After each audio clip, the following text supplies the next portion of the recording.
तो मेरे कहने का मतलब ये था कि वहां पे जब आप शौच करने के लिए बैठते हैं तो 200 आदमी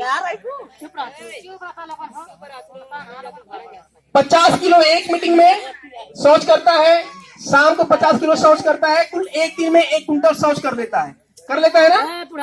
जब आप शौच करके आते हैं तो वहां उस शौच पे, आपके शौच पे मक्खियां बैठती हैं। तो मक्खियां एक मक्खी के शरीर में 6 पैर होते हैं। एक मक्खी एक पैर में अगर 1 मिलीग्राम आपके शौच को, जो मानव मल है, उसको लपेट ले तो 6 पैर में कुल 6 किलोग्राम, साथ में उसका शरीर भी है, 6 से 8 मिलीग्राम शौच को वो लपेट लेती है और लपेट कर आपके साथ या आपके पहले या आपके बाद आपके घरों में आती है। आप हाथ पैर धुल के साफ सफाई से घर में प्रवेश करते हैं, लेकिन वो मक्खियां तो ऐसे करती नहीं है। जब आप खाना खाने के लिए बैठते हैं तो क्या होता है, जो पैरों में मानव मल, वो जो शौच है, उसको लपेटे हुए हैं, आप खाने में बैठ जाती हैं, पानी में बैठ जाती हैं और आप उस खाने को बहुत प्रेम से खा लेते हैं। तो आपने खाया कि नहीं मानव मल? यहां आपको घृणा हो रही थी, घिन आ रही थी, लेकिन आपने अनजाने में मानव मल खा लिया, उसको पी लिया। अब वो मानव मल किसी का भी हो सकता है, आपका भी हो सकता है, किसी दूसरे का भी हो सकता है, किसी भी जाति धर्म का हो सकता है, क्योंकि मक्खियां भेदभाव तो करती नहीं है। ठीक है, उससे होता क्या है, आप सोचिए, गंदगी आपके पेट में गई कि नहीं गई नहीं। और ऐसा बहुत कम लोग होंगे जो पेट से संबंधित बीमारियों के शिकार नहीं होंगे। अमूमन सभी पेट के मरीज आजकल हो रहे हैं। शहरों में तो लगभग सभी लोग हो गए हैं, गांव में भी लोग पेट के मरीज हो रहे हैं। वजह क्या है? सिर्फ और सिर्फ प्रदूषित जल। एक बीमारी है डायरिया। डायरिया अधिकतर बच्चों में हो जाता है।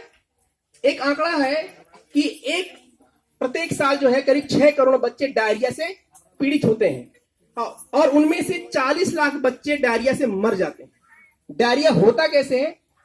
एक वायरस है, एक कीटाणु, उसका नाम है रोटा, और ये रोटा नामक कीटाणु मानव मल में ही पाया जाता है।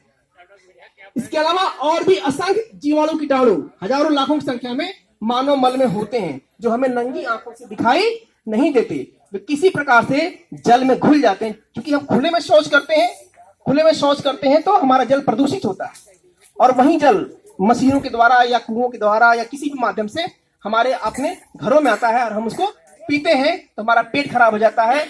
डायरिया होता है, हैजा होता है, टाइफाइड होता है, कालरा होता है, पोलियो तक हो सकता है, टीबी होता है, मिर्गी तक होती है। सोचिए कि मिर्गी का अगर कोई पीड़ित व्यक्ति है तो उसको मिर्गी के चक्कर दौरे कहीं भी आ सकते हैं।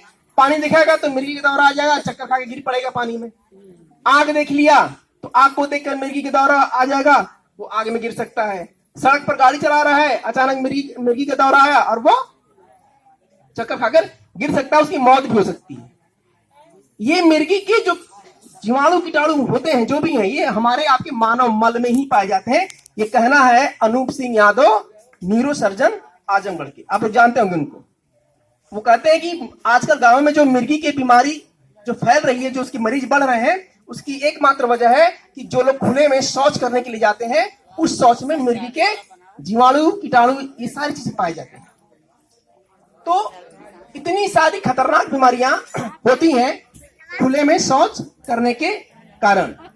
जल हमारा प्रदूषित होता है, हवा प्रदूषित होती है। रास्ते में अगर किसी ने लगातार बैठे हैं और मल है, आप उस रास्ते से गुजरिए, हवा जब बहेगी तो आपको नाक बंद करके चलना पड़ता है। आप घर में हैं, घरों में वो बदबू आती है, आती कि नहीं आती है? तो हवा प्रदूषित हुई कि नहीं हुई? हमारा जल प्रदूषित हुआ कि नहीं हुआ? उन गंदे जल से हमारे पेट में गया, हमने भोजन किया, सब कुछ प्रदूषित हो गया। उसका एकमात्र हल क्या है, समाधान क्या है? कि हम अपने घरों में शौचालय बनवा लें।